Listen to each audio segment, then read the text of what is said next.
Class दहम से है, हाफिज़ अनायत रसूल। अल्लाह ताला से दुआ है कि अल्लाह आपके इल्म व अमल में बरकत अता फरमाए। इब्ने मरार एक सहाबी हैं। आप फरमाते हैं कि हम मस्जिद नबवी में बैठे हुए थे तो हुजूर सल्लल्लाहु अलैहि वसल्लम भी वहां जलवा फरमा।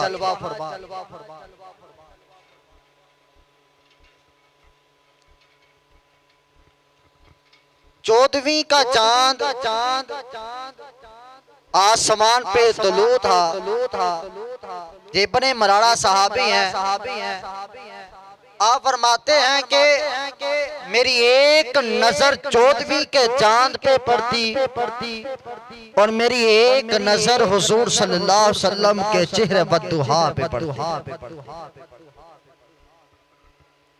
मेरी एक नजर 14वीं के चांद के ऊपर पड़ती और एक नजर मेरी चेहरे बद्दुहा के ऊपर पड़ती। तो मैं इस बात को समझ गया कि अगर चांद से ज्यादा हुस्न वाला कोई देखा है वो मैंने मोहम्मद अरबी को देखा है।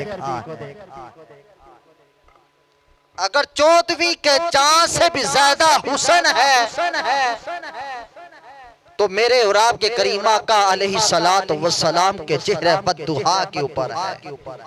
ये सारी रौनकें, ये सारी रिफातें, ये सारी इज्जतें, ये हर चीज किस मकसद के लिए अल्लाह ने बनाई है? ये हुजूर सल्लल्लाहु अलैहि वसल्लम के तवस्सुल पाक से अल्लाह ने बनाई है। तो आप